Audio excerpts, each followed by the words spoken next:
लियो platform की साप्ताहिक श्रृंखला बोहनी में आप सभी का स्वागत है। पितरों के प्रति श्रद्धा पूरे देश में अपने चरम पर है।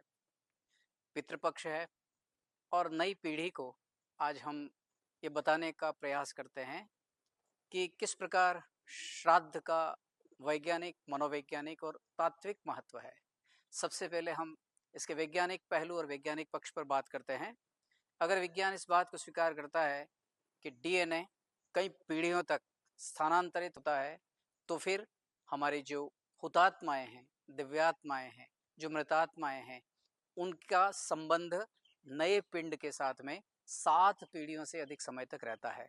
इसलिए पितरों के प्रति श्राद्ध बड़ी श्रद्धा के साथ, उनकी आस्था के साथ, पूरी भक्ति के साथ किया जाना और नई पीढ़ी में अपने पूर्वजों के प्रति, पितरों के प्रति यह श्रद्धा, आस्था और भक्ति काल सालों साल कई काल तक बनी रहे, उस निमित्त हमारे ऋषि मुनियों ने यह व्यवस्था दी है।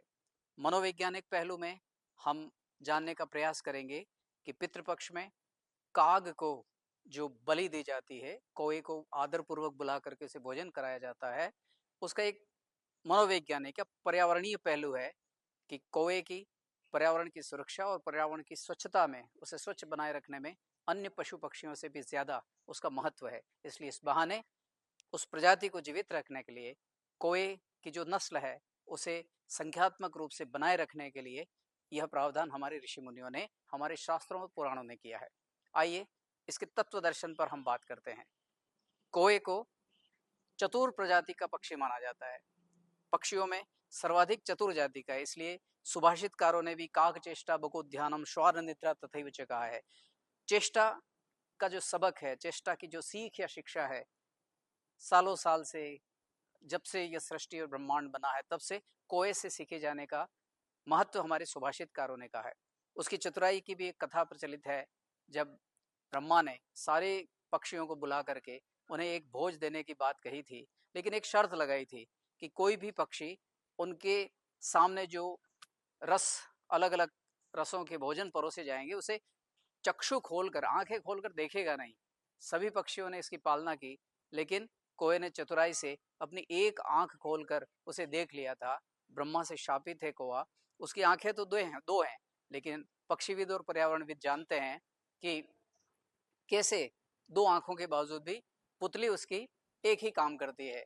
तो इस चतुराई के माध्यम से भी कौए को बुला करके भोजन कराने का एक तात्विक दर्शन यह भी है कि समाज में, राष्ट्र में, विश्व में जो चतुर स्वभाव के लोग हैं, उन्हें वर्ष में 15 दिन ही सही, लेकिन खुश करने के प्रावधान होने चाहिए। और जो तर्कशास्त्री हैं, उनके लिए तो कविवर बिहारी ने कई साल पहले एक बड़े सुंदर दोहे में अपना वक्तव्य, अपना मंतव्य स्पष्ट कर दिया है। मरत प्यास पिंजरा पर्यो, सुआ समय के फेर, आदर दे दे बोलियत, बायस बलि की बैर। तो 350 दिन अगर शुक को, तोते को बहुत अच्छे व्यंजन और आव भगत के साथ में उसकी सेवा शुश्रूषा होती है, तो जो शुक वृत्ति के लोग हैं समाज में, उन्हें 15 दिन कौए की आव भगत पर कोई आपत्ति होनी नहीं चाहिए। उसका ख्याल भी वर्ष में 15 दिनों के लिए रखा जाना चाहिए।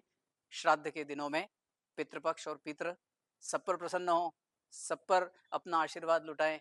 सामाजिक दृष्टि से, राष्ट्रीय परिप्रेक्ष्य में, वैश्विक संदर्भ में, हाँ, आने वाले दिनों में हिंदी दिवस भी हम मना रहे होंगे, उसकी आपको अग्रिम शुभकामनाएं। लियो प्लेटफॉर्म की इस साप्ताहिक बोहनी में आज के लिए इतना ही। अगले बृहस्पतिवार फिर हाजिर होंगे हम लेकर कोई नया वक्तव्य, नया विचार। आप कीजिए इंतजार। नमस्कार।